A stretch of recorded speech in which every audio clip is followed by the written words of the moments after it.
Olá a todos, meu nome é André Costa Oliveira.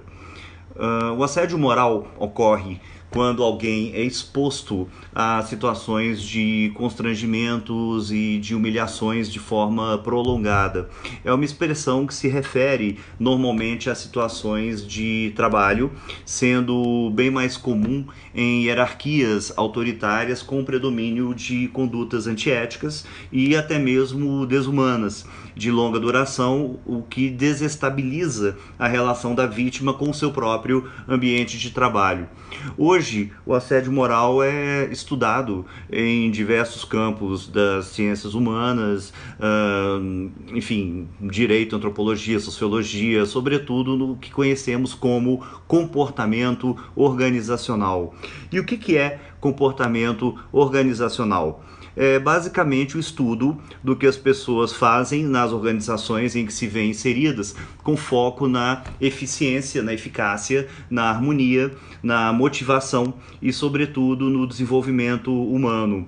Voltando à questão do assédio moral, eu recomendo muito respeitosamente e com profunda deferência que todos leiam o que, na minha opinião, é sem dúvida alguma a obra mais impactante, construtiva e não menos polêmica sobre o tema, que é o livro de Jó no Antigo Testamento.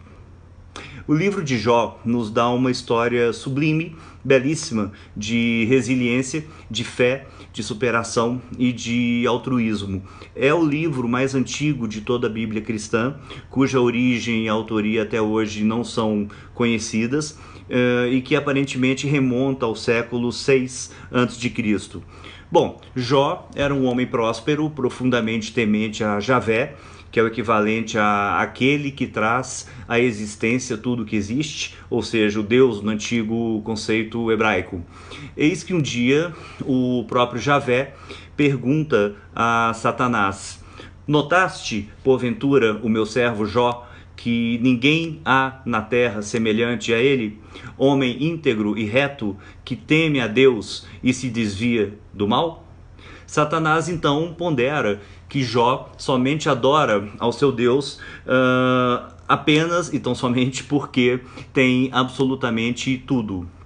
Deus, então, literalmente autoriza Satanás a retirar de Jó as suas posses, os seus servos, que são assassinados brutalmente, a sua família, os seus 7 filhos são simultaneamente mortos em uma tempestade de areia, e, por fim, a sua própria saúde, com o aparecimento de terríveis úlceras malignas em todas as partes do seu corpo.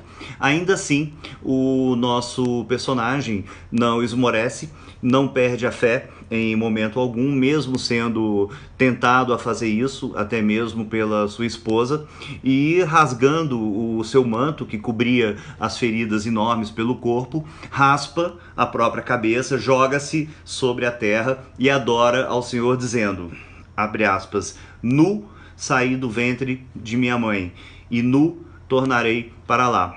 Deus me deu e Deus tirou. Bendito seja o nome do Senhor. Fecha aspas. Bom, há diversos outros desdobramentos até que finalmente Deus devolve tudo em dobro a Jó, que se renova em glórias e em louvores. Bom, uma das obras mais controversas de Jung, discípulo de Freud, chama-se Respondendo a Jó. Nela, Jung propõe, aliás, com bastante ênfase, que Javé não teria, em princípio, consciência moral, porque a sua moralidade ou amoralidade iria em confrontamento com o que seria, na visão do ser humano, como bom ou mal. É como se Javé possuísse uma moralidade superior à nossa capacidade de compreensão, na qualidade de seres humanos. E vai ainda mais adiante. À medida em que Jó supera com a sua fé inabalável as provações que é cruelmente submetido, Javé precisa enfrentar a sua própria amoralidade, olhando para si mesmo e encarando frontalmente essa amoralidade. É como se Javé, Deus, não manipulasse Jó, e sim, com a sua força de superação, Jó manipulasse Deus. A palavra resiliência representa a capacidade de encarar, enfrentar, se adaptar, superar e ainda evoluir diante de momentos enormes de adversidades. Daí eu pergunto, quantos de nós já fomos submetidos a situações difíceis em ambientes de trabalho, com superiores que nos sabotavam por meio da outorga de tarefas que eles acreditavam serem impossíveis, e ficaram completamente aniquilados, desnorteados, desconcertados, quando viram que nós conseguimos dar conta do recado? Quantos de nós já fomos julgados ou até mesmo humilhados em ambientes profissionais e hostis e superamos todas as adversidades graças ao espírito de luta e à meritocracia? Outra pergunta: quantos de nós já tivemos chefes notoriamente mais burros e incompetentes na direta proporção de suas respectivas petulâncias e arrogâncias? O autocontrole, o autoconhecimento, a perseverança e a absorção de conhecimento são armas incrivelmente poderosas.